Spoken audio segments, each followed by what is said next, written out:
Hi అండి, welcome to Latha's ideas and creativity. మా తమ్ముడు వాళ్ళ ఇంటికి వచ్చానండి. చిన్న వంటిల్లే, చాలా చక్కగా అయితే అమ్మాయి సర్దుకో ఉంటుంది.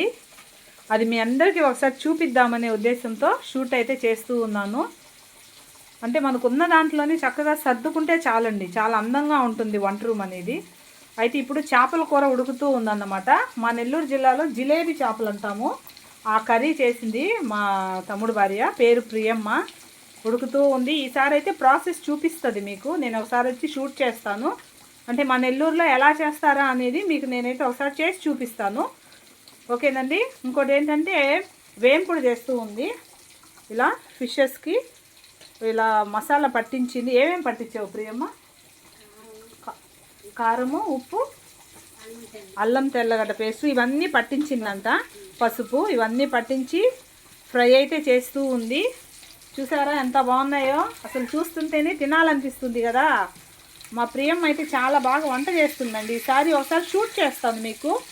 అమ్మాయి వంట ఎలా చేసేది కూడా మీకు చూపిస్తాను. చాలా అంటే చాలా బాగా చేస్తుంది. అంటే వాళ్ళ నేటివ్ ప్లేస్ వచ్చేసి చెన్నై అన్నమాట. అందువల్ల చాలా బాగా చేస్తూ ఉంటుంది. ఈసారి మీకోసం అయితే నేను చూపిస్తానండి. ఈసారి మా వాళ్ళకు చెన్నై వంటలు చేసి చూపించాలి. ఓకేనా ప్రియమ్మ? ఓకే, మీకు చేసి చూపిస్తుంది ఒకసారి. ఓకేనండి. చిన్న షింకు కానీ మా ప్రియమ్మ చాలా చక్కగా నీట్గా ఉంటుందండి.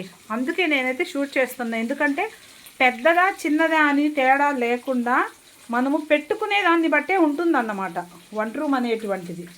ఈ మధ్య కూడా నేను మన హోమ్ టూర్ కూడా చేశాను కదా, వంటిల్లు హోమ్ టూర్ చేశాను. ఇదిగోండి, ఇక్కడ కూడా ఇట్లా వాషింగ్ మెషిన్ కూడా అరేంజ్ చేసుకోండి. ఓకేనండి. మనకున్న దాంట్లోనే మనం చక్కగా నీట్గా పెట్టుకోవాలనే ఉద్దేశంతో నేనైతే ఈ కిచెన్ టూర్ చేస్తూ ఉన్నాను. ఓకేనండి.